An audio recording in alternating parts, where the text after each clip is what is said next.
A veces se nota, ¿eh? A veces se nota lo de las vacaciones en el tránsito en ciertas horas. No como para hacer fiesta, pero a veces se nota. La Fiscalía General de la República mantendrá bajo reserva durante 5 años, hágame favor, toda la investigación por el asesinato de Héctor Melesio Cuen. El argumento, hacer pública esa información, pondría en riesgo la seguridad nacional, el debido proceso y el interés público. Yo creo que si algo queremos es saber qué fregados pasó, todos. ¿Cuál es el motivo por el cual se embarga la información por 5 años por un asunto de seguridad nacional? Porque no vaya a ser que la sociedad, que si alguien quiere saber qué pasó, supongo que es el gobierno. Si alguien quiere saber qué pasó, pues son los propios sinaloenses, ellas y ellos. Bueno, yo les recuerdo que están llenos de trompicón, están llenos de trompicones. La Fiscalía General de la República tomó el control del caso y descartó la versión inicial que apuntaba a un intento de asalto. Las investigaciones federales ubicaron evidencias que vinculan el homicidio con el inmueble donde presuntamente fue retenido Ismael El Mayo Zambada antes de su traslado a Estados Unidos. Así como al Mayo Zambada les gusta cuando les conviene, pues ojalá les crean también en esto en la carta que envió. Para las autoridades federales, este expediente va mucho más allá del asesinato del exrector de la Universidad Autónoma de Sinaloa. La indagatoria también forma parte de una investigación más amplia sobre presuntos vínculos entre estructuras del crimen organizado y actores políticos en Sinaloa. Con esta clasificación, los detalles de la carpeta, como ve, le anoto la fecha, 27 de julio del 2026, van a estar abiertos hasta 2031. Por supuesto, ya que hayan pasado las elecciones del 30, ¿no? La reserva también protege testimonios, pruebas y líneas de investigación mientras continúan los procesos judiciales relacionados con este caso. O sea, yo le diría, la familia de Melesio Cuen se lo merece. La familia, la gente cercana a él, los que estaban con él y lo seguían en su partido, se lo merecen. El Estado está obligado a decirle cómo murió o qué pasó con él, porque todo indica que perdió la vida ahí. Y le voy a dar otro dato para que vea cómo esto es realmente es muy cuestionable. ¿Cómo es posible que no hagan pública la información? Cuando fue la Fiscalía General de la Fiscalía del Estado de Sinaloa, la que, si algo hizo, fue confundir los hechos, porque dijo que Melesio Cuen había sido asesinado en un intento de asalto a una gasolinera en Culiacán. Y tuvo que salir, fíjese quién, Alejandro Gertz, para decirles, oigan, la investigación que hicieron, perdónenme, pero eso no es así. No es así, en lo más mínimo no hay nada que lo sostenga. Y entonces volvimos a la idea de que lo habrían asesinado precisamente en ese rancho donde se encontraron o se encontrarían Melesio Cuen, el hijo del Chapo, el Mayo Zambada, vigilantes, ¿cómo se dice? Gente que son las escoltas de todos ellos y el gobernador del estado, que dice que no fue. Nunca supimos. No fue, estuvo enterado, no estuvo enterado. Todo ha sido mover las cosas así, ¿no? Por un lado, por otro lado, para no contar lo que verdaderamente pasó. Bueno, la fiscal de ese estado dijo, aquí presento mi renuncia, y se fue como se lo cuento. Cualquier otro fiscal de otro estado que estuviera a la oposición, el gobierno estaría exigiendo ir hasta estas palabras claves, ¿no? Últimas consecuencias, ¿no? Pero bueno, estamos a más de 2 años de aquellos hechos. Los personajes centrales de ese día viven realidades muy distintas. Ismael El Mayo Zambada, como lo sabe, sentenciado en Estados Unidos a cadena perpetua. El fundador del cártel de Sinaloa pasará el resto de su vida en prisión y, según se sabe, la podría cumplir, toda esta condena, en un centro penitenciario con atención médica. Rubén Rocha Moya, a quien le da por irse a bailar, continúa separado del cargo mediante licencia, ¿no? Ya hace poco dijeron que podía regresar y alguien dijo, ahí el propio presidente Morena dijo, no está contemplado. Bueno, tuvo que hacerse a un lado después de que las autoridades de Estados Unidos lo acusaran directamente de presuntos vínculos con el narcotráfico. Tuvo que hacerse a un lado. Recuerde usted que en un principio dijo, no, yo no renuncio, ya saben, la defensa que hizo. Bueno, lo cierto está en que han pasado ya 3 meses, no retoma sus funciones, yo diría que sería ya el colmo que las retomara, mientras Sinaloa, pues como hemos dado cuenta y lo saben, si alguien lo sabe, son las y los sinaloenses, está enfrentando una crisis de violencia imparable. Y en el caso del entonces fiscal, le recuerdo, la fiscal estatal Sara Bruna Quiñones dejó el cargo y ha de estar tranquilamente en su casa tras el montaje en el asesinato de Héctor Melesio Cuen. Hizo un montaje, desarrolló una mentira sobre un hecho. Y era la fiscal. Y nadie, ni del gobierno federal, dice nada. No hay ni siquiera abierta una investigación. A ver, yo le pregunto, ¿por qué razón supone que esta mujer hizo un montaje? ¿Por qué? Así gratuitamente. Las fiscalías son tan autónomas como para no haber tenido algo que ver en todo esto. Al menos una conversación con el gobernador, que en su momento estaba relacionado con el asunto y que era el primer interesado en tener una versión acomodada. Es la verdad, ¿eh? No, digo, es esta verdad, no la verdad como tal, entiendo que es un concepto de otra naturaleza, pero son los hechos que obligarían a investigar las cosas. No estamos culpando a la fiscal, pero es increíble que una fiscal haya hecho un montaje y desde el gobierno federal nadie haya dicho nada. Y eso que fue la Fiscalía General de la República la que descubrió el montaje. Bueno, otro dato para poner en la mesa.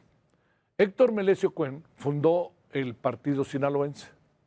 Ese mismo instituto político ahora, fíjese nada más, analiza una posible alianza con Morena para las elecciones del 27. A ver quién nos ayuda a entender esto.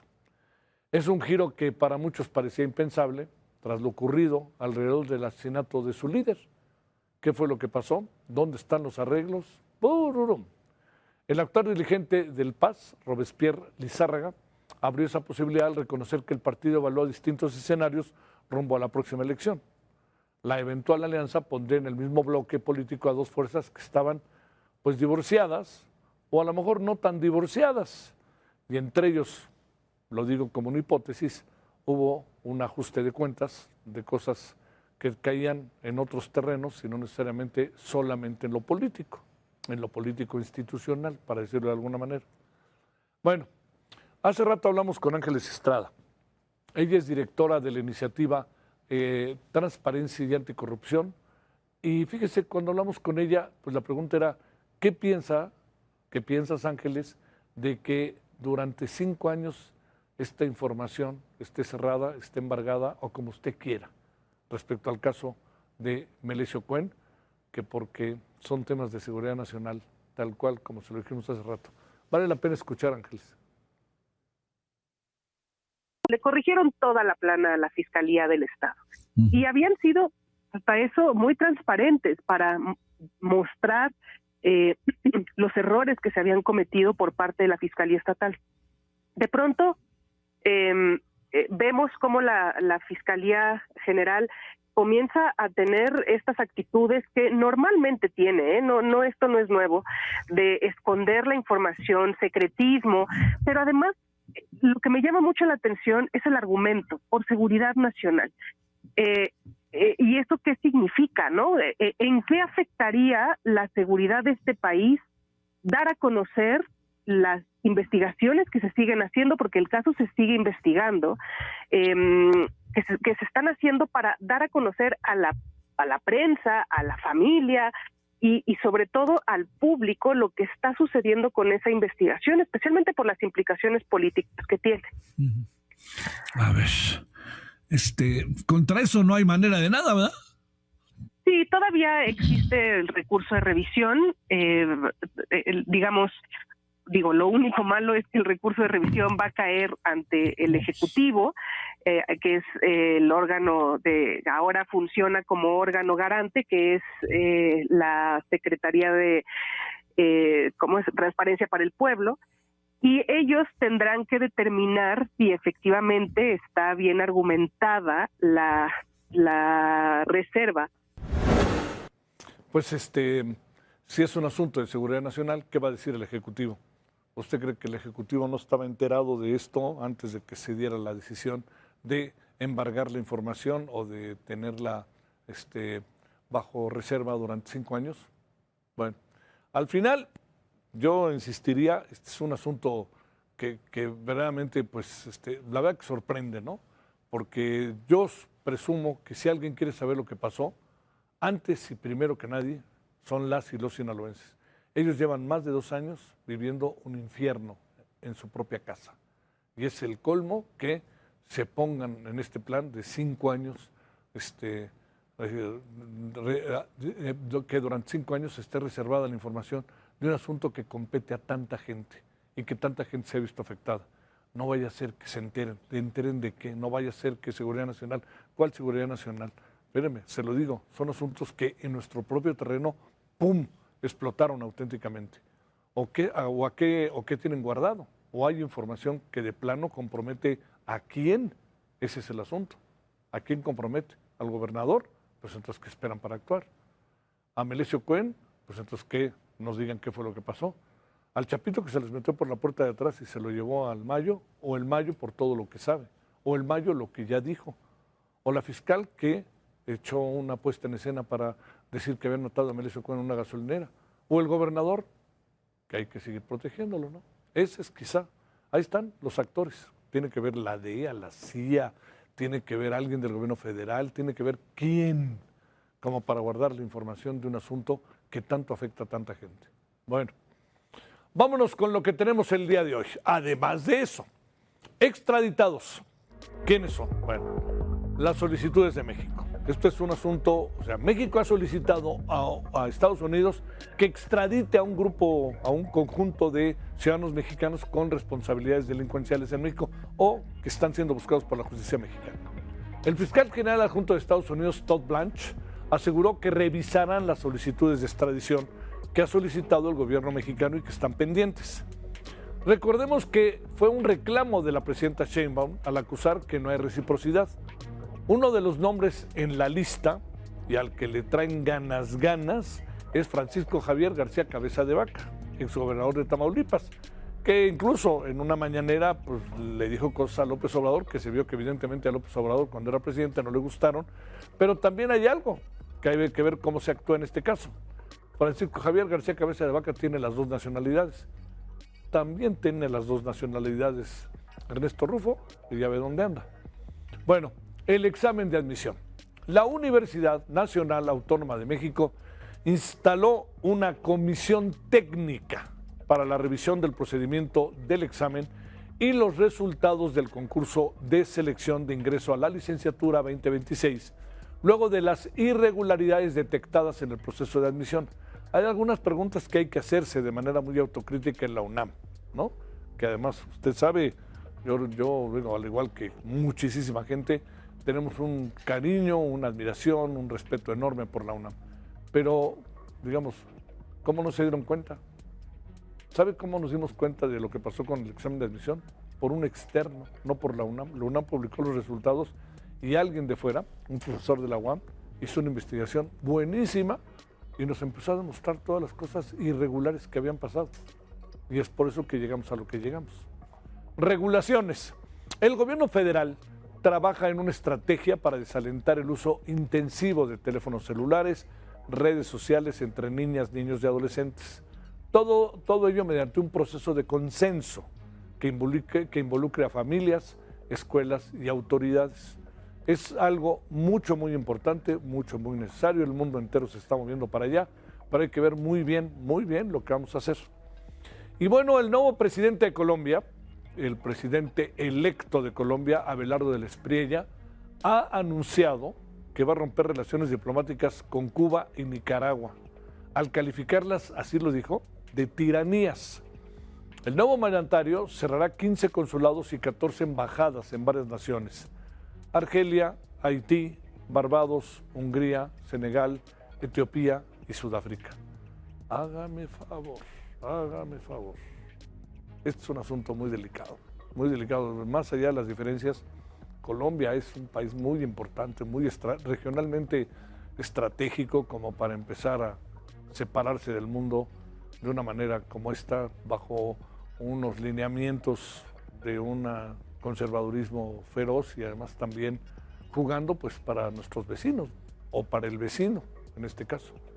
No es perseguido político. La Fiscalía General de la República rechazó que la investigación contra Ernesto Rufo Appel, exgobernador de Baja California, se trate de una persecución política. Por su parte, un grupo de 25 expresidentes que integran la Iniciativa Democrática de España y las Américas expresaron su preocupación y apoyo al exgobernador de Baja California. Mañana en la mañanera, no se pierda usted, seguramente van a llenar de adjetivos a estos ciudadanos que apoyan a Ernesto Rufo por parte de toda la narrativa que hay en contra también de Rufo, ¿no?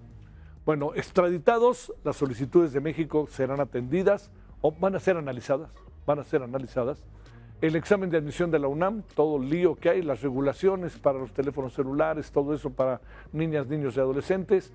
Colombia rompe con Nicaragua, va a romper con Nicaragua y Cuba y con otros tantos países. No es perseguido político Ernesto Rufo, se insiste hoy en la mañanera. Bueno, aquí andamos, espero que haya tenido, insisto, buen fin de semana. Vamos a una pausa y vamos a regresar. Vamos a hablar sobre las solicitudes de extradición presentadas por el gobierno mexicano que dice el Departamento de Justicia de Estados Unidos que las van a revisar. ¿Cuáles sí, cuáles no? Bueno, gracias que nos acompaña. Buenas noches. Vamos a la pausa. Es algo muy importante, muy necesario. El mundo entero se está moviendo para allá, pero hay que ver muy bien lo que vamos a hacer. Y bueno, el nuevo presidente de Colombia, el presidente electo de Colombia, Abelardo del Espriella, ha anunciado que va a romper relaciones diplomáticas con Cuba y Nicaragua, al calificarlas, así lo dijo, de tiranías. El nuevo mandatario cerrará 15 consulados y 14 embajadas en varias naciones: Argelia, Haití, Barbados, Hungría, Senegal, Etiopía y Sudáfrica. Hágame favor, hágame favor. Este es un asunto muy delicado, más allá de las diferencias. Colombia es un país muy importante, muy regionalmente estratégico como para empezar a separarse del mundo de una manera como esta, bajo unos lineamientos de un conservadurismo feroz y además también jugando pues para nuestros vecinos o para el vecino en este caso. No es perseguido político. La Fiscalía General de la República rechazó que la investigación contra Ernesto Rufo Appel, exgobernador de Baja California, se trate de una persecución política. Por su parte, un grupo de 25 expresidentes que integran la Iniciativa Democrática de España y las Américas expresaron su preocupación y apoyo al exgobernador de Baja California. Mañana en la mañanera, no se pierda usted, seguramente van a llenar de adjetivos a estos ciudadanos que apoyan a Ernesto Rufo por parte de toda la narrativa que hay en contra también de Rufo, ¿no? Bueno, extraditados, las solicitudes de México serán atendidas o van a ser analizadas, El examen de admisión de la UNAM, todo el lío que hay, las regulaciones para los teléfonos celulares, todo eso para niñas, niños y adolescentes. Colombia rompe con Nicaragua, va a romper con Nicaragua y Cuba y con otros tantos países. No es perseguido político Ernesto Rufo, se insiste hoy en la mañanera. Bueno, aquí andamos, espero que haya tenido, insisto, buen fin de semana. Vamos a una pausa y vamos a regresar. Vamos a hablar sobre las solicitudes de extradición presentadas por el gobierno mexicano que dice el Departamento de Justicia de Estados Unidos que las van a revisar. ¿Cuáles sí, cuáles no? Bueno, gracias que nos acompaña. Buenas noches. Vamos a la pausa. Te tengo una buena noticia. Estrenar una Chevrolet Group es mucho más fácil de lo que te imaginas. Llévatela a 40 meses sin intereses y un bono de hasta 13,000 pesos. Group es una SUV que lo tiene todo. Motor 1.5 litros turbo, asistentes de conducción y un diseño que llama la atención a donde quiera que vaya. Por lo que el gran verano Chevrolet es tuyo. Es momento de explorar, descubrir y visitar nuevos destinos. Ve a tu distribuidor, agenda una prueba de manejo y comprueba que este verano con Chevrolet Group, ¿a dónde? Es lo de menos. Consulta términos y condiciones en chevrolet.com.mx. Yo quiero la mía. Renta el auto perfecto para tu día a día. 40% de descuento en tiempo y kilometraje. Cardi, renta de autos y letras chiquitas. Por cierto, ¿cuánto fue del súper? Checa con Luis, él pagó. ¿Les parece si me transfieren? Va, te mandamos Dimo. ¿Dimo? Ay, sí, yo amo Dimo, es lo más práctico. Sí, solo busco Dimo en la app de mi institución financiera. Ingreso tu número celular y el monto. ¿Y ya con eso? Sí, checa tu cel, ya te transferí. ¡Está buenísimo! Tú júntate con nosotros. Ya, vamos a comer. Rápido y seguro. Hazlo fácil. Hazlo Dimo. En el Instituto Electoral de la Ciudad de México trabajamos para garantizar la participación de la ciudadanía en procesos electivos y consultivos, transparentes y confiables. Impulsamos los valores de la democracia y fortalecemos nuestras actividades mediante la mejora continua, con procesos certificados y el uso de tecnología e innovación. CDMX, donde todo comienza. Instituto Electoral de la Ciudad de México. El mosquito del dengue se cría en tu casa y tú puedes eliminarlo. Con 5 pasos para acabar con el mosquito. Tapa tinacos y cubetas. Lava y voltea lo que acumula agua. Tira lo que ya no usas. Corta la maleza. Y limpia tu patio. Es fácil. No esperes más. Hogar sin mosquitos. Familia protegida. Secretaría de Salud. Gobierno de México. Únete a nuestra familia en WhatsApp. Entra a tu WhatsApp y da clic en novedades. Después en buscar canales. Ahí escribe El Heraldo, dale seguir y listo. Entra a los canales de El Heraldo y no te pierdas de nada.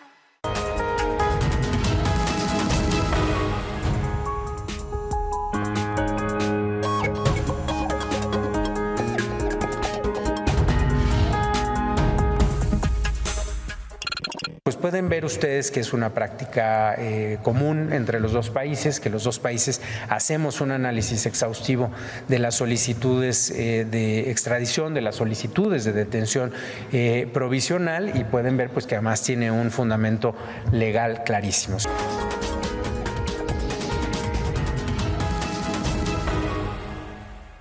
El Departamento de Justicia de Estados Unidos podría, dejémoslo así en podría, revisar las solicitudes de extradición presentadas por el gobierno mexicano y que permanecen pendientes, entre ellas la del exgobernador de Tamaulipas, Francisco García Cabeza de Vaca.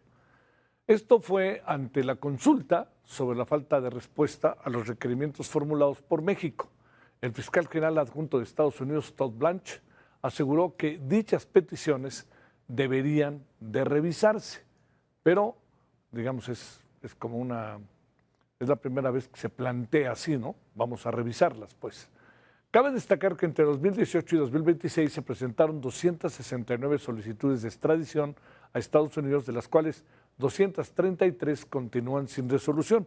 Pueden ser muchas las causas por las cuales todavía no hay una resolución, hasta que no esté bien presentado el caso, o hasta que Estados Unidos no lo considere, o hasta que Estados Unidos no le importe, ¿no? La declaración se dio luego de que la presidenta Sheinbaum reclamara en diversas ocasiones que Washington no ha atendido las solicitudes de extradición enviadas por México, pese al nivel de cooperación bilateral en materia de seguridad. Claro, o sea, además pues ella está pensando, si nosotros les mandamos 90 sin preguntar, pues ¿qué les cuesta que nosotros, que si les pedimos, nos manden a alguien, ¿no? Algunos de los casos de extradición pendientes. Víctor Manuel Álvarez Puga, vinculado a redes de empresa, fantasma y desfalcos. Además del caso Ayotzinapa, existen solicitudes vinculadas a delincuencia organizada donde el gobierno estadounidense ha pedido datos complementarios. Además del exgobernador de Tamaulipas, Francisco Javier García Cabeza de Vaca, quien acusaron de huir del país tras las acusaciones de delincuencia organizada. Bueno, Cabeza de Vaca rechazó la versión. Aseguró que no se encuentra prófugo. Acusó al gobierno federal de difundir información incorrecta sobre su situación jurídica. recibir respuesta a una supuesta solicitud de extradición en mi contra? Supongo que por el momento ese silencio es la respuesta más diplomática a la visión de ley y de la justicia que proyecta este gobierno. Pero más allá que recibir o no una respuesta explícita, tiene una mejor opción. Regresen al Estado de Derecho, no solo en mi caso, sino en tantos otros, y que garanticen los derechos de todos los ciudadanos mexicanos. Bueno, esta muy airada respuesta pues va de la mano de la enésima solicitud de extradición.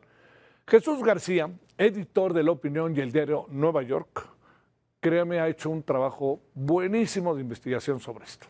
Exactamente qué puede pasar, por dónde van las cosas, qué tanto lo que se dijo hoy puede realmente pasar en los hechos. Bueno, Jesús, con enorme gusto te saludo, como siempre, gracias por tu tiempo, buenas noches. ¿Qué tal, Javier? Muy buenas noches, muchas gracias por la invitación. Gracias. Pues no, bueno, has dado la nota muy bien, de hecho, creo que encierra bastante lo que está ocurriendo. De hecho, todavía tengo pendientes unas respuestas oficiales del Departamento de Estado y del Departamento de Justicia, porque hay dos áreas específicas que se encargan del tema de las extradiciones, que es la Oficina del Asesor Jurídico del Departamento de Estado y la Oficina de Asuntos Internacionales del Departamento de Justicia.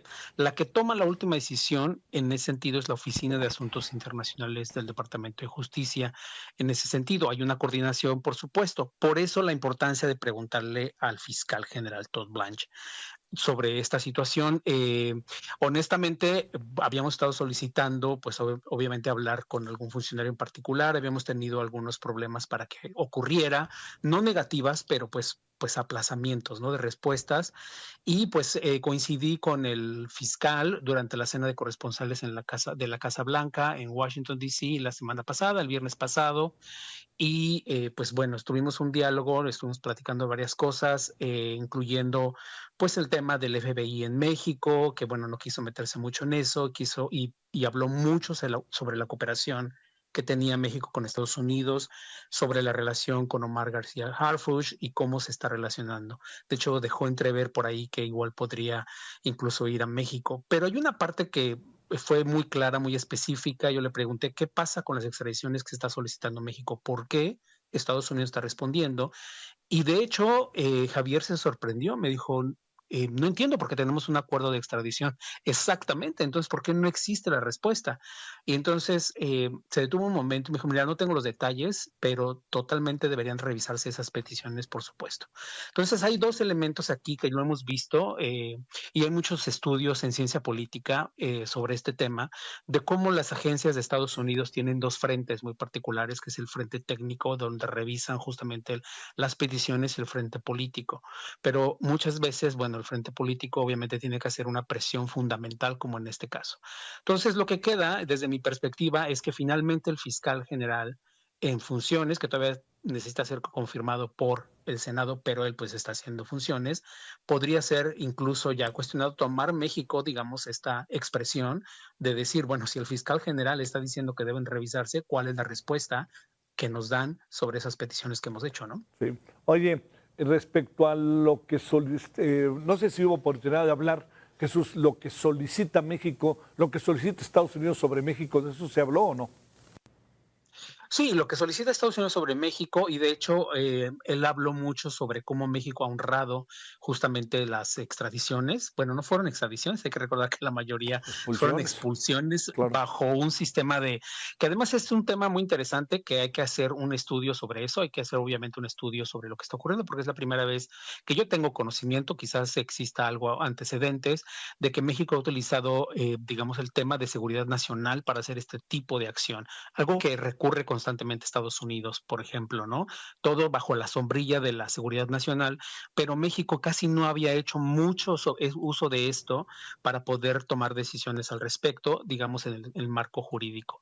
Y hay un debate sobre eso, pero si México tiene, digamos, el marco jurídico para hacerlo, pues políticamente podría haber muchas cosas, pero si está el marco jurídico puede realizarlo. Y él destacó mucho eso, de que sí, México pues había enviado pues bastantes criminales que a Estados Unidos le interesaba, y por eso remarcaba esto de, bueno, debería pues obviamente sí haber una respuesta a lo que estaba pidiendo México, ¿no? Más allá del caso Cabeza de Vaca y el de Álvarez Puga, ¿hay personajes que estén en la lista que no estén ahorita en nuestro radar y que sí jueguen un papel muy importante en la solicitud de extradición? Sobre eso, ¿qué sabes, Jesús? No tengo todos los detalles sobre cada uno de los casos. De hecho, estoy preparando un reporte adicional para justamente darle seguimiento a esto, pero también estoy esperando otras respuestas.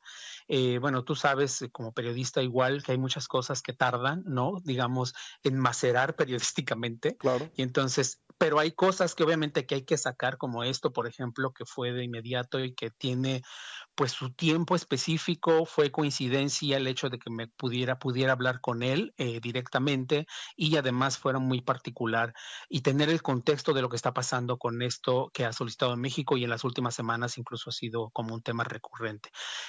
Pues bueno, esto suma obviamente sobre lo que está ocurriendo, y a mí me parece muy interesante el discurso que está ocurriendo en México sobre la seguridad y el poco crédito que se está dando en la relación binacional. De hecho, el presidente, incluso Trump, ha hablado mucho recientemente sobre cómo se relaciona con la presidenta Claudia Sheinbaum, y lo que me parece que es importante destacar. ¿Por qué? Porque el presidente de Estados Unidos actualmente tiene muchos frentes abiertos contra otros países y no está haciendo, digamos, no teniendo negociaciones, incluso, por ejemplo, con Canadá, ¿no? Estamos viendo que impuso pues nuevas aranceles para Canadá, 50%, que es altísimo, y están en ese proceso de negociación. Canadá acaba de abrir un puente de conexión nuevo con Estados Unidos sin presencia del gobierno estadounidense, lo cual, pues, obviamente habla mucho del tipo de relación que tienen. Y en cambio, México sí tiene muchos problemas, hay muchas situaciones conflictivas, pero hay un diálogo abierto constante. También incluso hablamos, por ejemplo, con el embajador Greer, que estuvo incluso en México recientemente, ¿no? Hablamos con él y estaba yo lo noté bastante como emocionado sobre las reuniones que se tuvo en México, y pues adelantó que habría pues cosas ya definitivas con México a partir de septiembre, octubre, que eso es lo que están buscando. Y pues en una de esas hasta la presidenta Claudia Sheinbaum se va a Washington, D.C. a dar algún anuncio sobre esto, ¿no? Híjole, Sí. no estaría nada mal. Oye, ¿el caso Sinaloa sigue muy trabado en la relación bilateral, o pareciera que Estados Unidos ya le pasó la página, o qué, Jesús? No le ha pasado la página. Obviamente este tipo de cosas, cuando ya son acusaciones, esto sí también hay que establecerlo. Cuando hay acusaciones específicas, Estados Unidos mantiene este tema, y pues el embajador con licencia, Rocha Moya, pues obviamente tiene estas acusaciones, y va a haber un momento en que se tengan que ver qué seguirá sobre ese aspecto. Ahora, no se está convirtiendo como una prioridad porque no estamos viendo esta acción inmediata por parte de Estados Unidos, y ni siquiera es parte, digamos, del debate público, por así decirlo, porque está muy enfocado más bien en las operaciones que se están realizando en conjunto, la relación que se está teniendo incluso en la frontera. Hay otras presiones que está haciendo Estados Unidos. Estamos hablando con Jesús García, editor de... que quiere que se implementen en México. ¿Perdón? Adelante, se cortó tantito. Las presiones, ahí nos quedamos, Jesús. Adelante.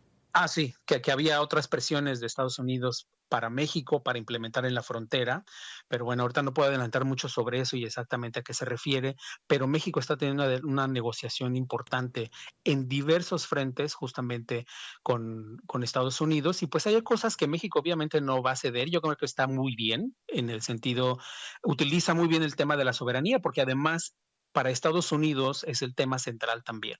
O sea, Estados Unidos habla mucho sobre su soberanía, y México ha jugado muy bien esa carta en ese sentido. Oye, el caso de la gobernadora de Baja California, los audios y todo lo que pasa, pareciera que al final acaba siendo más un asunto de carácter interno con el cual no va a pasar nada, ¿no? Esa es mi impresión. Sí, esto es un tema totalmente México, ¿eh? En Estados Unidos no es ni siquiera tema, no hay debate sobre eso, nada en la opinión pública, ningún medio lo tiene, ni siquiera lo está considerando como un elemento fundamental o importante. O sea, no hay ningún asunto serio. Y yo he estado dando seguimiento a esto, y la verdad, estaba muy sospechosa la forma en que se desarrolló todo esto de los audios, ¿no? Digo, más allá de que ella misma se ponga, digamos, pues una autotrampa, por así decirlo, ¿no? Cayó en eso que podría ser una trampa, pues ella misma se reveló. Pues ahora tiene que ver cómo sale también de este problema. Pero en Estados Unidos no es un tema realmente importante, ¿eh? ¿Crees que esté Estados Unidos tras la gobernadora? No pareciera haber indicadores, ¿no? No es un tema que está ahorita sobre la mesa. Vale. Jesús, te mando un gran saludo. Gracias, como siempre. Un abrazo. Gracias para bien. ti, Gracias. Jesús García, muchas gracias. Incendio en la zona centro de la Ciudad de México. Allá está Alan Rodríguez, también hubo una balacera en la tarde. Alan, te saludamos con mucho gusto. ¿Cómo estás? Cuéntanos qué anda pasando en el centro. ¿Cómo te va? Javier, amigos, muy buenas noches. Tenemos movilización de los servicios de emergencia, bomberos, policías, personal de protección civil, así como paramédicos de el ERUM, quienes están atendiendo en estos momentos un incendio que se registró en la calle de Isabela Católica, muy cerca del cruce con República de Uruguay. La columna de humo, incluso el fuego se alcanzó a ver desde varios metros a la distancia. Se elevó durante varios minutos. Sin embargo, fue gracias al rápido control y a la acción por parte de los bomberos que inmediatamente fue controlado este siniestro. Esto ocurre en un edificio en donde hay diversos establecimientos, entre ellos la venta de mochilas y de maletas. Sin embargo, pues hasta el momento no se ha reportado personas lesionadas y al parecer ya la situación ha sido controlada. Comentarte también que el día de hoy tuvimos movilización policíaca debido pues a una balacera que se registró en la zona de la Plaza de Santo Domingo, el cruce de República de Uruguay y de República de Brasil y Robles Domínguez. En ese punto, una persona perdió la vida, un locatario de las imprentas de esa zona, mientras que 2 personas más resultaron con lesiones, por lo cual tuvieron que ser trasladadas a hospitales cercanos. A través de las cámaras de videovigilancia de la zona centro de la Ciudad de México se pudo establecer el cerco virtual y dar seguimiento de los responsables, quienes huyeron a bordo de una motocicleta, abandonaron parte pues de lo que son su vestimenta durante el camino y escaparon con rumbo hacia la zona norte de la Ciudad de México. Posteriormente, los servicios forenses iniciaron la carpeta de investigación, realizaron el levantamiento del cuerpo y se Estamos con Alan Rodríguez, a ver, y estaba ya terminando su nota, Alan. ¿Ahí me escuchas otra vez, Alan? A ver, es el reporte que tenemos. Oye, sí, aquí estamos. Es que se cortó la parte final cuando estábamos, cuando nos estabas diciendo. Bueno, no se sabe cuál es el trasfondo de esto ahí en Plaza de Santo Domingo. No, al parecer fue una agresión directa en contra de estas 3 personas. Sin embargo, pues ya se investigan, ya la Policía de Investigación lleva a cabo las pesquisas correspondientes. Oye, y la otra, ¿qué pudo provocar? ¿No sabemos el incendio? No, hasta el momento pues todavía se encuentran en la etapa de posterior a haber finalizado con este servicio de controlar la situación.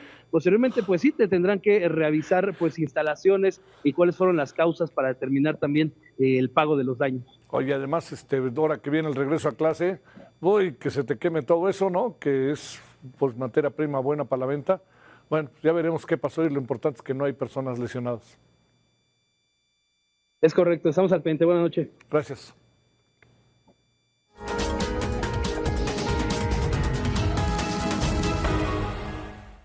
Aspirantes de la UNAM, aspirantes quienes hicieron el examen de admisión, con sus familiares incluso en muchos casos, marcharon para exigir allá en CEU que se repita el examen de admisión. Pidieron que esta vez sea presencial. A mí me parece que es, la verdad, se lo digo un poco como por lo que uno ha podido ver, yo creo que es la mejor salida en este momento. Quizá no la óptima, pero la mejor salida, presencial y volver a hacer el examen. Vamos con los detalles. ¡Fuera los tramposos! ¡Fuera los tramposos! ¡Fuera los tramposos!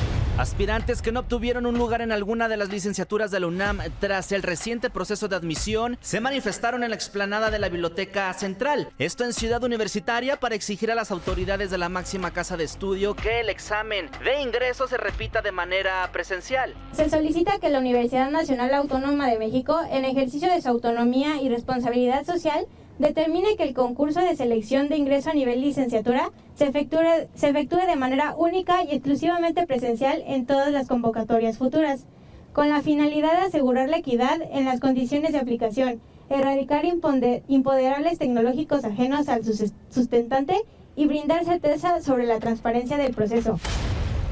Emiliano no quedó seleccionado y argumenta que se preparó durante meses para obtener un buen puntaje. Apliqué para la carrera de biología, el año pasado me pedían 95 aciertos y este año me pidieron 106, aumentaron 11 aciertos, los mínimos, y pues yo tuve 103. Yo sé que pudo haber sacado más, quizás, pero no se me hace justo que personas que no se prepararon y que únicamente hicieron uso de pues, herramientas no permitidas como inteligencia artificial o acordeones o demás, le estén quitando el acierto a mí y a varios compañeros que se esforzaron y que estuvieron estudiando, que lo querían hacer de manera honesta. Yochoa obtuvo 116 aciertos de los 117 que se requerían en esta ocasión para ingresar a la carrera de medicina. En la edición pasada se necesitaron 114 aciertos. Vi en comentarios de TikTok sobre todo que sí decía gente así como riéndose y que pues que hizo trampa, admitiendo que en verdad hicieron trampa. Durante la concentración solicitaron además mayor transparencia en la revisión de los resultados y una explicación sobre el funcionamiento del sistema de evaluación en línea y la aplicación de la inteligencia artificial. Antonio Anistro, Heraldo Media Group. Bueno, ¿qué anda pasando en la UNAM? Que esto es importante. Está de vacaciones la UNAM, por cierto, ¿eh? El rector de la Universidad Nacional Autónoma de México, Leonardo Lomelí Vanegas, instaló la comisión técnica para revisar el examen y los resultados del concurso de ingreso a licenciatura 2026. Afirmó que se investigará lo ocurrido sin descartar ninguna opción. Esto, sobre todo, para garantizar un proceso transparente, proteger la equidad para las y los aspirantes, así como para brindar certeza sobre los resultados mientras continúan las investigaciones. La universidad se tiene que poner del lado de aquellos que estudiaron, que se prepararon, que buscaron en el examen de ingreso la oportunidad de acceder a la educación superior. Estamos interesados, en primer lugar, en esclarecer lo que ocurrió. En segundo lugar, en buscar la mejor forma de garantizar el acceso equitativo de las y los aspirantes a la educación superior que imparte la universidad. Miren, como queda claro, hubo una irregularidad, trampa, ahorita vamos a hablar del tema. Pero también lo que es muy importante es que la UNAM solucione bien y rápido el problema. Lo que está de por medio es la universidad. O sea, se burlaron de la universidad, birlaron la universidad en un proceso que es de tanta importancia, ¿no? Que es el ingreso estudiantil. O sea, yo entiendo que la UNAM representa muchas cosas para mucha gente en este país y fuera del país. Entonces, todos aquellos y aquellas que tomaron profundamente en serio su estudio, su trabajo para acceder a la UNAM y que ahora enfrentan esta irregularidad, imagínense cuál justicia se hace para el ingreso. Y algo importante, los que lo pasaron por la mala, imagínense qué va a pasar con ellos en el desarrollo escolar en la UNAM, ¿no? O sea, porque si pasaron por la puerta de atrás, es que no eran capaces de pasar por la puerta de adelante. ¿Ves? Es un asunto delicado. Lo que está de por medio también, no nos hagamos, es la UNAM, por eso es tan importante lo que le digo. Rápido, pronto y efectivamente, y, me choca la palabrita, pero hasta las últimas consecuencias. Irma Villalpando es doctora en pedagogía, es profesora de la UNAM, ahora sí que está en primera fila de todo esto, ¿no? Irma, te saludo con mucho gusto. ¿Cómo has estado? Gracias por tu tiempo. Buenas noches.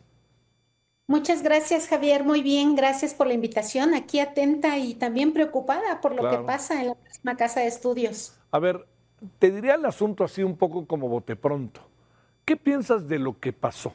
¿Y cuál es la idea? ¿Qué idea tienes de lo que pudo haber pasado?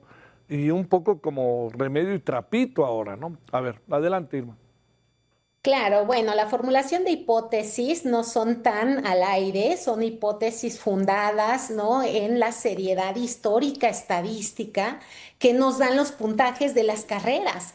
Es que sabemos que, digamos, el comportamiento histórico de lo que se pide o lo que los jóvenes presentan en los exámenes, los puntajes que el desempeño que tienen son de una magnitud. Y bueno, en el primer año que nos vamos a la aplicación del examen de admisión de vía remota a distancia, bueno, pues hay una anomalía estadística notable, sin explicación, más que, bueno, aunas los dos factores, ¿no? Un incremento alto, atípico, por supuesto, con que fue a distancia. Y entonces es más o menos fácil colegir que hubo unas conductas inapropiadas, ilegales, y bueno, la inteligencia artificial y todo esto que ya de manera periodística y de manera así en las redes sociales está saliendo a la luz,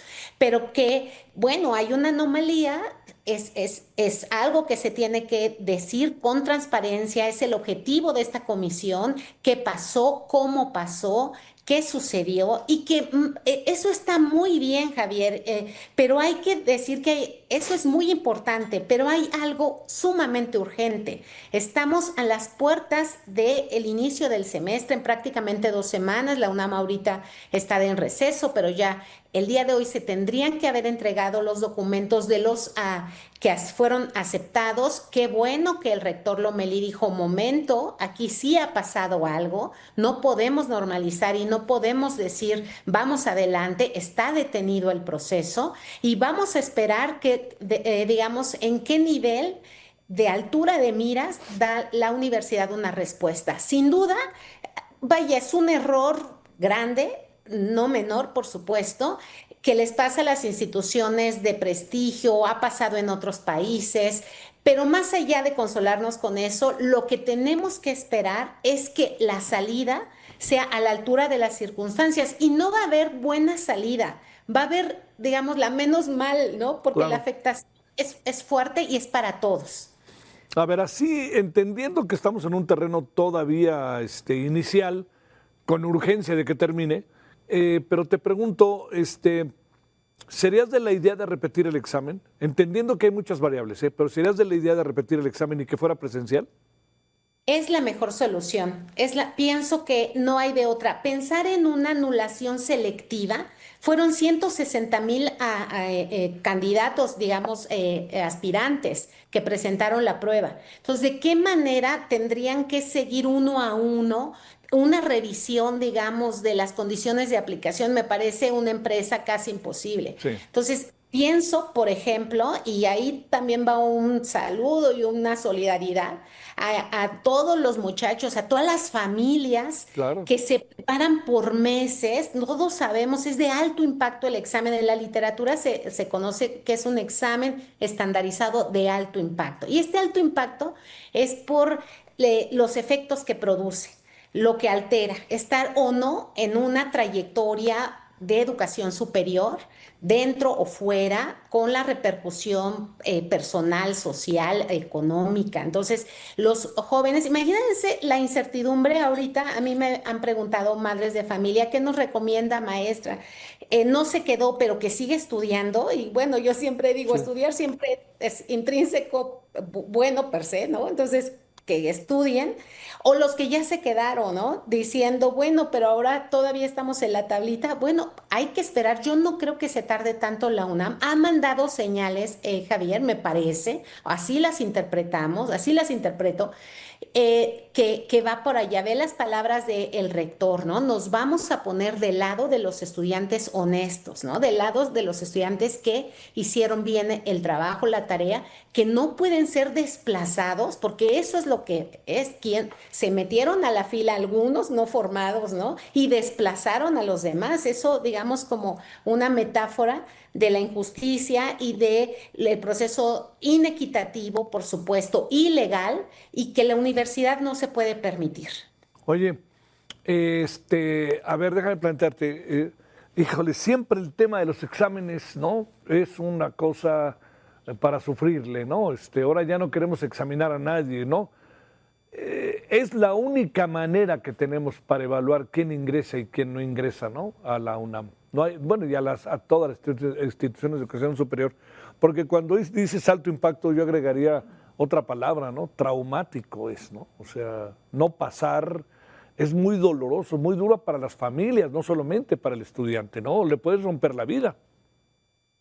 Mira, Javier, uno de mis hijos tuvo esta experiencia y me decía ayer, mira, es que cuando estás resolviendo, sabes que en un reactivo se te puede jugar el pase o el rechazo, ¿no? O la exclusión. Claro.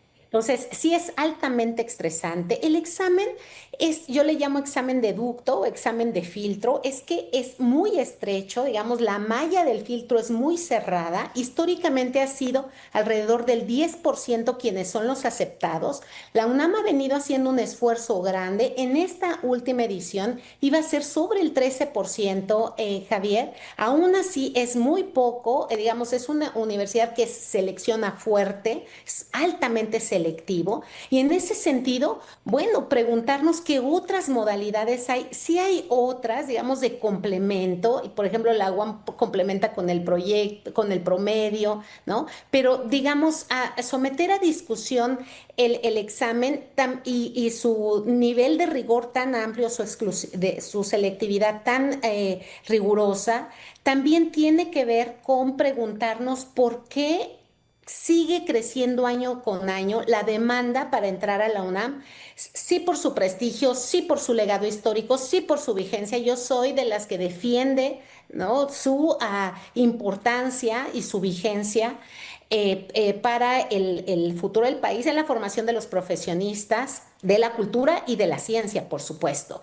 Pero también es cierto que el presupuesto, también es cierto que la apuesta por universidades paralelas del nivel de la UNAM, porque abrir universidades chiquitas y digamos que no cuenten con el tiempo y los recursos y la seriedad que le puedan hacer atractivas a los jóvenes, a los estudiantes en general, pues va a seguir haciendo ese cuello de botella.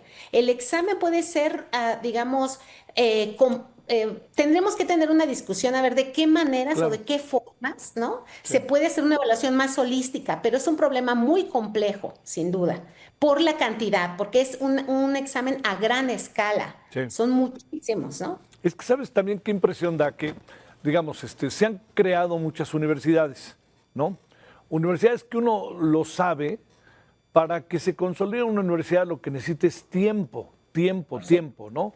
La UAM, ¿no? Casa abierta al tiempo, la UAM, que te diría, la UAM, cuando yo tuve la oportunidad de participar de ella, de la inauguración, de la creación, todo eso, 1974.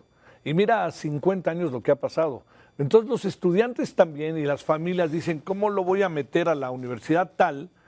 Cuando ahí tengo a la UAM, que ya pasó el tiempo, tengo al Poli, tengo a la Universidad de Guadalajara, tengo a la Universidad de Baja California, tengo estas universidades, o incluso las privadas, si me alcanza. Entonces es un proceso muy complicado porque las universidades, que no dudo que algunas de ellas estén haciendo un buen papel, necesitan tiempo para poderse consolidar en la sociedad.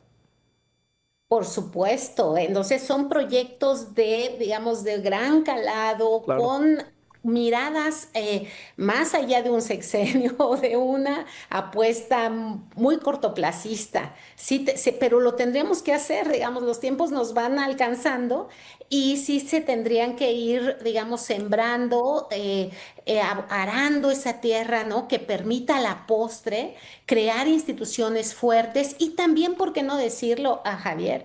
Elevarlo el presupuesto de la UNAM, que en general la educación superior se ha visto pues en decremento y también en estrechez por política, digamos, de hacer más con menos, y eso no ayuda a la educación. No ayuda. Oye, para cerrar, también a mí lo que me acaba por inquietar, y supongo más a ti, que eres distinguida integrante de la comunidad universitaria, Irma, es el tema también de arremeter contra la UNAM, ¿no? Que ya ves que hay muchos que le gustan, desde el propio gobierno morenista, que quieren poner en evidencia a la UNAM, sin saber qué pasa en la UNAM, ¿no? Como en su momento lo hizo López Obrador.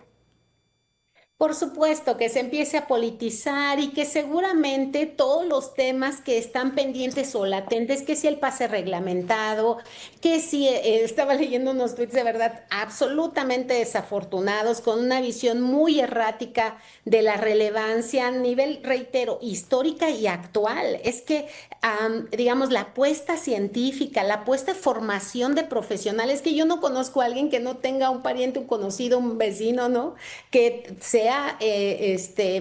haya estado en las aulas de la UNAM, justamente. Sí. Entonces, lo que ha representado la Universidad Nacional en la construcción de este país me parece que es innegable. Y en ese sentido, y los cuerpos académicos y científicos que siguen abrevando, ¿no?, en sus aulas y en sus institutos. Entonces, al contrario, tendríamos que encontrar las formas de su fortalecimiento, me parece. Irma, te mando un gran saludo. Gracias por tu participación, Irma. Que tengas buena noche. Gracias. Hasta luego. Gracias.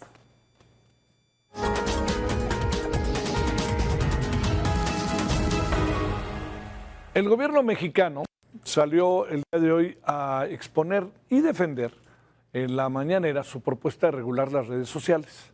Se presentaron opiniones de expertos para asegurar que las nuevas generaciones perderán 20 años de su vida por el uso excesivo de las redes sociales.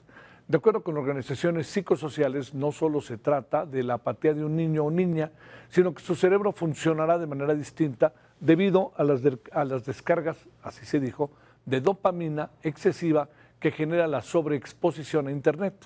Psicólogos alertaron sobre el impacto del uso frecuente de la tecnología. Argumentaron que tienen el mismo impacto que ciertas adicciones, además de otros problemas en la salud como el sedentarismo y la pérdida de habilidades para socializar. Esos son asuntos que sin duda estos dos últimos inquietan. Derivado de los riesgos de estas tecnologías, la presidenta Sheinbaum aseguró que 7 de cada 10 padres de familia están de acuerdo con la regulación del uso de celulares en menores.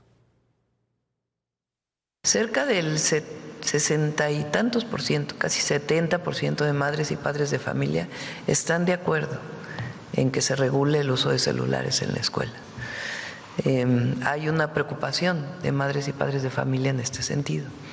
Y lo que queremos es que sea algo de consenso. Habrá quien no está de acuerdo, evidentemente, pero tenemos que hacer concientización.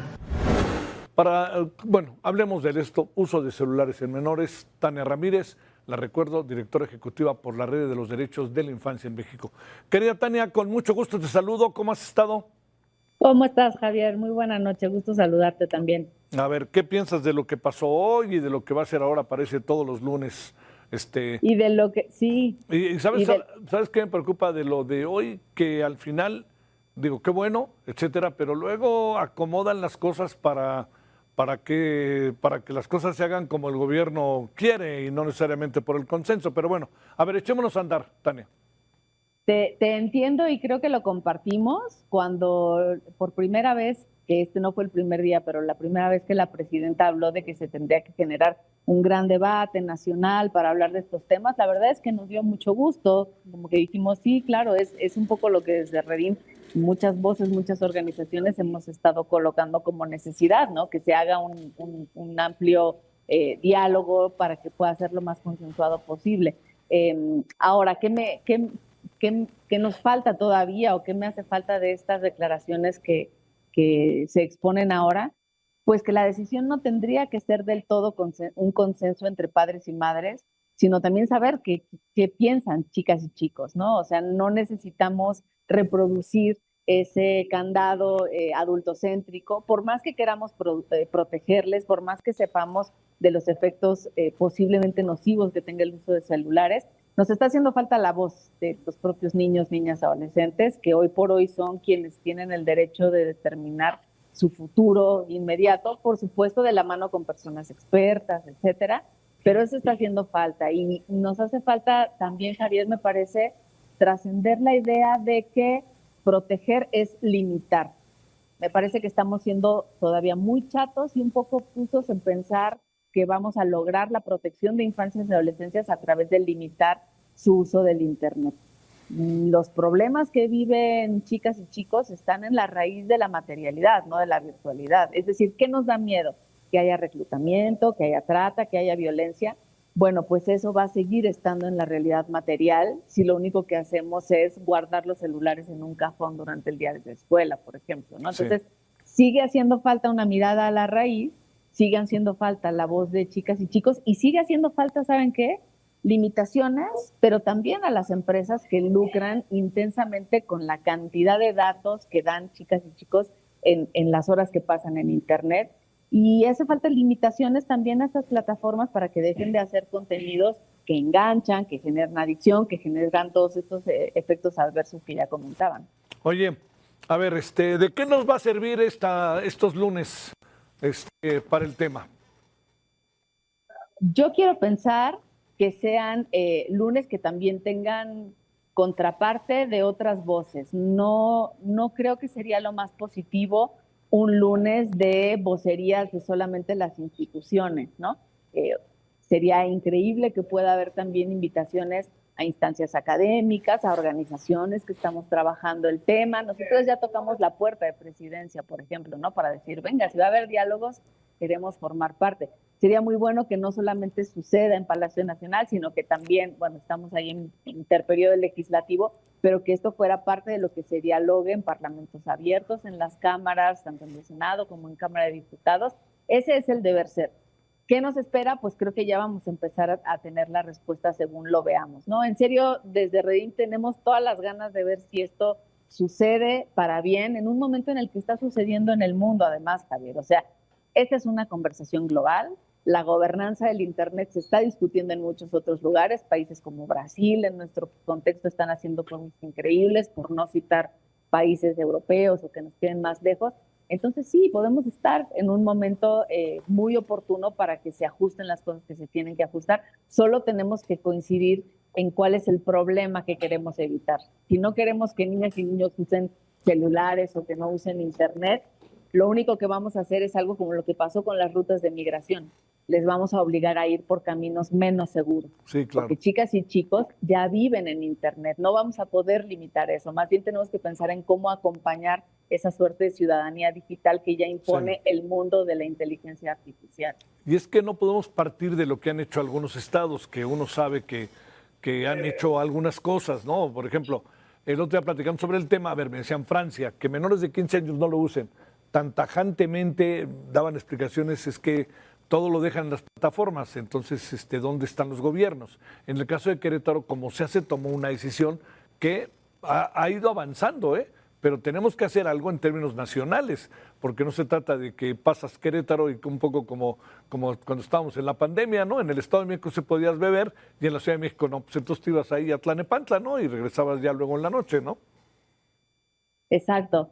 Sí, por eso puede ser una buena oportunidad para que haya una determinación de una política un poco más integral a nivel de país, que pueda trascender los estados, pero yo sí quisiera insistir en que escuchemos lo que están diciendo chicas y chicos. O sea, a veces tenemos muy satanizadas estos espacios y con justa razón, aquí lo hemos denunciado. O sea, a veces se trata de lugares en donde quienes están haciendo reclutamiento forzado de adolescentes ven el performance de los videojuegos violentos y de violencia armada. Es cierto que hay un riesgo, ¿no?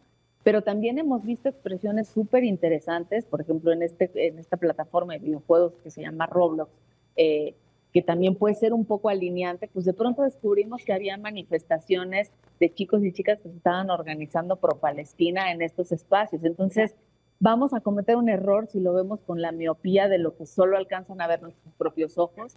Si diseñamos una política pública desde el escritorio adulto, nos vamos a equivocar. Hay que aceptar con humildad que chicas y chicos nos dan 3 vueltas y que si les incorporamos en este diálogo, muy probablemente nos den soluciones que no se nos ocurrirían si lo discutimos únicamente en el formato en el que se está discutiendo ahora. Oye, y con una cuestión final, de repente uno alcanza a ver en el propio Internet y en los propios celulares sitios que son verdaderamente atractivos e ingeniosos. Por supuesto, y chicas y chicas que están haciendo cosas increíbles, demostrándonos que tienen una inteligencia y una creatividad más allá de la que nosotros tenemos, no solamente viendo si hackean o copian o no en el examen de la UNAM universitario, sino haciendo cosas verdaderamente interesantes que le podrían dar un vuelco a este momento de crisis civilizatoria en el que a veces los adultos ya nos sentimos, ¿no? Te mando un gran saludo, Tania. Gracias como siempre, que tengas buena noche. Un gusto, gracias, Javier. Adiós. Buenas noches. Hasta luego. Bueno, vamos a una pausa, vamos a hablar sobre la eventual, digo eventual porque todavía no se ha hecho, pero se va a hacer, ¿no? Rompimiento de relaciones por parte de Colombia con su nuevo gobierno, entre otros países, con Cuba y Nicaragua. Va a haber, no es un asunto cualquiera. Más allá de lo que pensemos, de lo que está haciendo la Nicaragua, el asunto hay que ver por dónde entrarle, ¿no? No como le entraron en la mañanera, pero hay que ver cómo entrarle, ¿no? Hay que formar parte, o sea, un país que de repente dice ya no hay elecciones y ya nos vamos a eternizar aquí en el poder, y que México y la presidenta no se meta en el tema, ¿no? En la autodeterminación de los pueblos, pues cuando son empáticos es de autodeterminación y cuando no tanto, ¿no? No se puede así. Es muy importante el concurso de México en estos dos países, muy importante. Entonces tenemos que buscar lazos yo diría, no de rompimiento, sino de buscar qué hacer o por dónde dirigir el asunto. ¿Realmente el pueblo nicaragüense ya no quiere elecciones? Los que quieren elecciones los meten en la cárcel o les quitan la nacionalidad. ¿Cómo ve? Bueno, vámonos a la pausa, regresamos.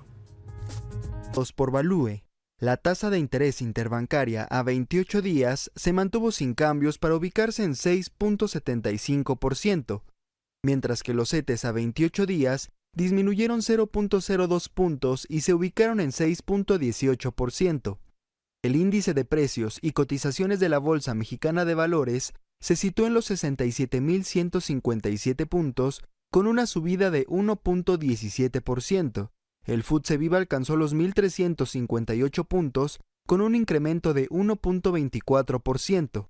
En el ámbito internacional, el Dow Jones se ubicó en 52.210 unidades, con un aumento de 0.51%.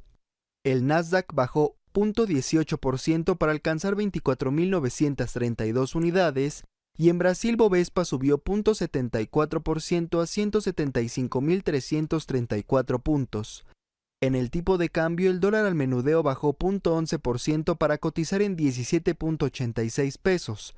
Al mayoreo disminuyó 0.21% a 17.44 pesos, mientras que el dólar fix cayó 0.11% a 17.44 pesos. El euro bajó 0.15% y se vendió en 19.85 pesos, y la libra esterlina disminuyó 0.47% para ubicarse en los 23.20 pesos. En el mercado accionario mexicano tuvimos algunas alzas destacadas. Coca-Cola FEMSA subió 5.73%, Grupo Hotelero Santa Fe avanzó 5.35% y Fomento Económico Mexicano SAF 4.05%. Pero también hay caídas importantes. Grupo Vasconia cayó 6.15%, Vista Energy 5.21% y Grupo Nacional Provincial disminuyó 4.35%. Estos fueron los indicadores financieros más importantes del día presentados por Value.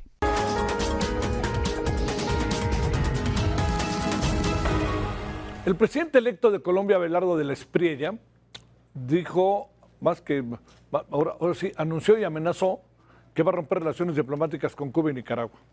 Lo confirmó el ultraderechista al explicar que en su gobierno, que asumirá el 7 de agosto, no habrá vínculo con tiranías, ¿no? Aunque confirmó que esta decisión no significa fracturar los lazos en el resto de países, con el resto de los países. Recordemos que recientemente el presidente de Nicaragua, Daniel Ortega Saavedra, aseguró que no habrá más elecciones en su país.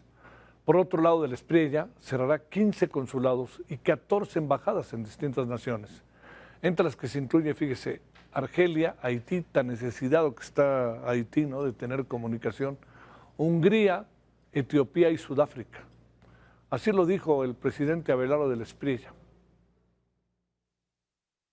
En una primera etapa, cerraré las embajadas de Argelia, Azerbaiyán, Barbados, Cuba, Chequia, Etiopía, Ghana, Haití, Hungría, Malasia, Nicaragua, Rumania, Senegal, Sudáfrica. Asimismo, voy a ordenar que se suspenda la apertura de la embajada en Palestina, que nunca llegó a entrar en funcionamiento.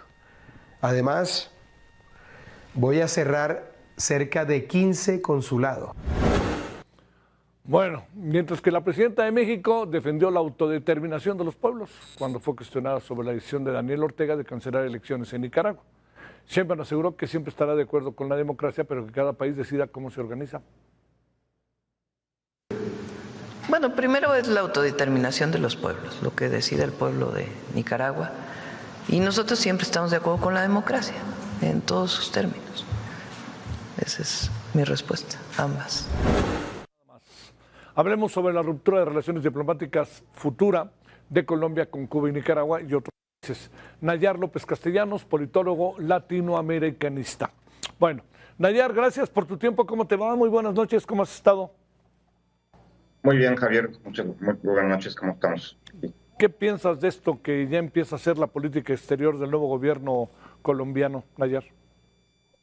Bueno, me parece un despropósito en un contexto en el que el siglo XXI ha marcado pues, una tendencia hacia una mayor integración a nivel mundial, digamos, en el terreno de lo que se ha denominado la multipolaridad y obviamente en el contexto de una fractura de los mecanismos internacionales como la ONU y otros tantos mecanismos regionales, continentales, en el caso de nuestro continente americano, pues todavía es un mayor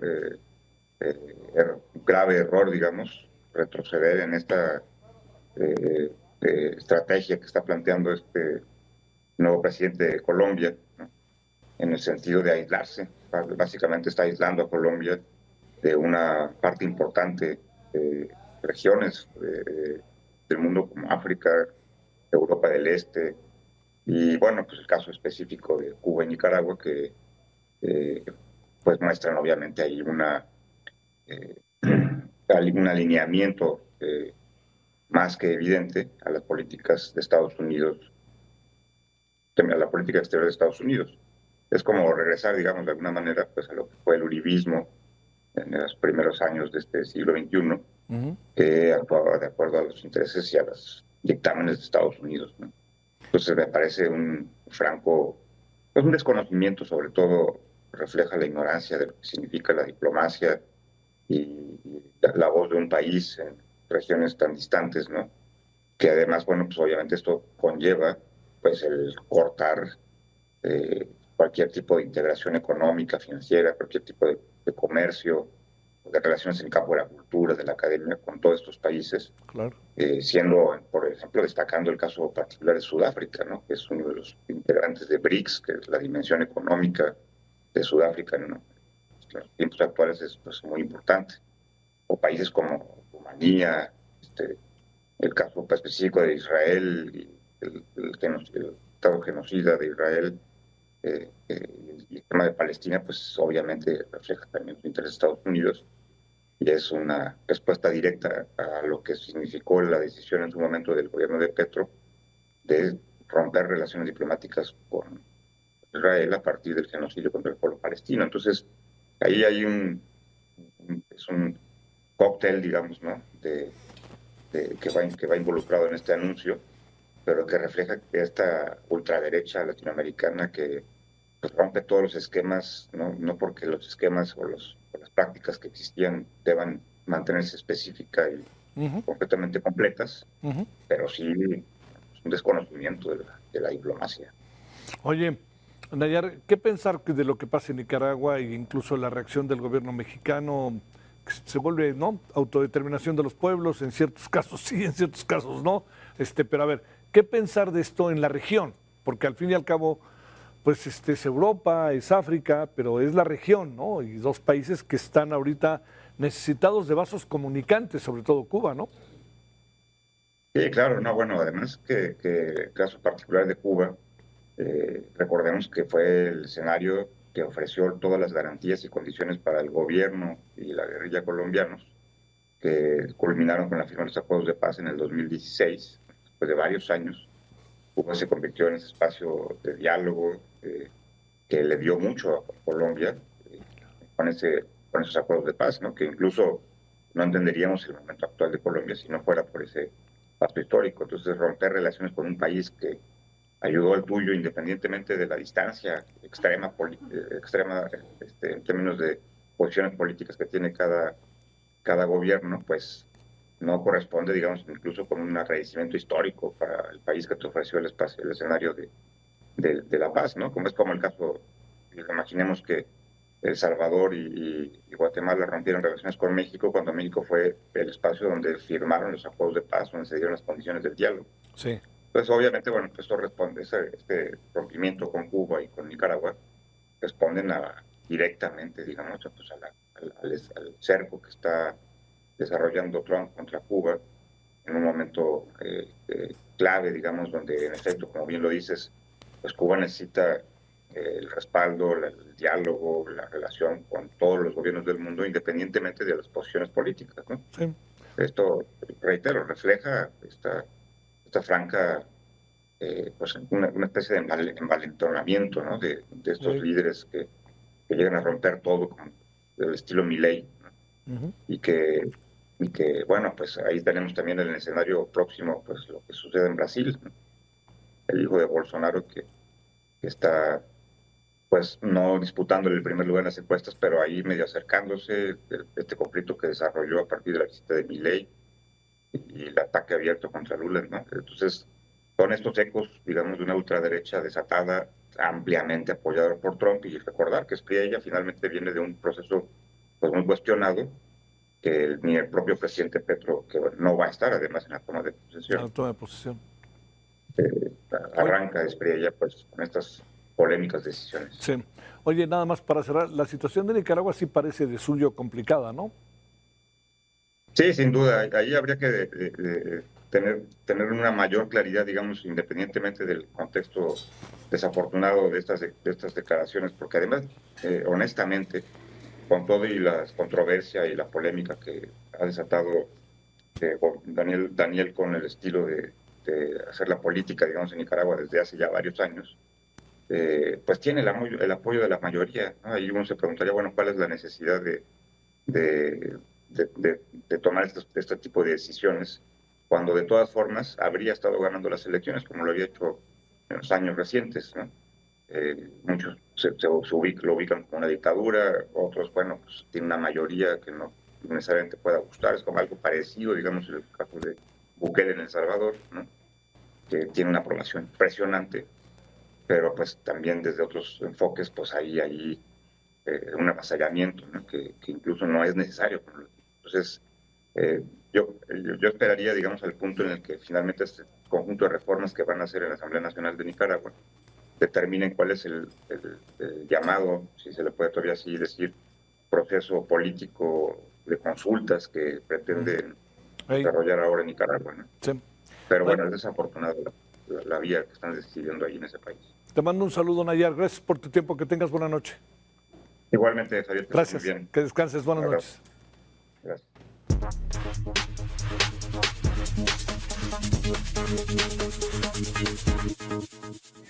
Vámonos a la redacción de El Heraldo de México, nuestro periódico. Francisco Nieto, editor de País y Ciudad de México, aquí en el periódico El Heraldo. Querido Paco, buenas noches. ¿Cómo van las cosas hoy para mañana? Javier, ¿qué tal? Muy buenas noches. Te saludo con gusto desde la redacción del Heraldo de México, donde seguimos afinando la edición impresa de mañana. Este martes, Javier, le vamos a contar a nuestros lectores que Mario Delgado, titular de la SEP, afirmó que se hará una revisión a nivel nacional de las escuelas militarizadas porque incumplen con la normatividad en materia educativa. En la mañanera explicó que ese tipo de modelo educativo donde murió la adolescente Dafne Zapata no está autorizado, además de que la prioridad es proteger a niñas, niños y adolescentes del maltrato. Y en medio de protestas por presuntas anomalías en el examen virtual, la UNAM instaló la comisión técnica con 16 expertos para revisar los formatos de admisión a licenciatura, y también hoy marcharon aspirantes para pedir examen presidencial. Y España, Javier, pues vive la peor jornada de incendios de su historia reciente. Los incendios de Madrid, Ávila y Toledo han obligado a evacuar a más de 90,000 personas. Se espera que en las próximas horas mejore el clima para poder apagar el fuego, Javier. Pues esto es parte de la información. Mañana, ¿qué suplemento es el que se publica, Paco? Mañana es martes de Cúpula, nuestro suplemento de cultura y arte, y con cerca de 200 actividades en 21 ciudades, México y Francia conmemorarán el bicentenario del establecimiento de relaciones diplomáticas entre ambos países. Del 1 de septiembre al 30 de noviembre, la Embajada de Francia en México y el FILAL presentarán una programación que reunirá exposiciones, teatro, danza, cine, literatura, gastronomía y encuentros académicos. También te recomiendo leer a Sofía García, quien hace un recuento de cómo cayó la ley Serrano en San Luis Potosí y lo que sigue para esta entidad, Javier. Pues es parte de lo que se podrá leer el día de mañana. Muy bien, porque además veíamos que hoy seguía hablando, ¿no? En la emisión de televisión, Sofía, ¿no? Estaría el mismo tema también, para todavía ahondar más. Es correcto, es importante esta ley que pues está debatiendo y que posiblemente caiga. Te mando un gran saludo, Paco, que tengas buena noche, buena semana. Buenas noches. Mañana 20 horas en hora del centro, Heraldo Radio 98.5 de FM, diferentes estaciones y también el portal, Referente Radio, y 21 horas en hora del centro, aquí mismo, Referente Televisión. Va empezando ya la semana. Pásela bien, que tenga buena semana. Dios.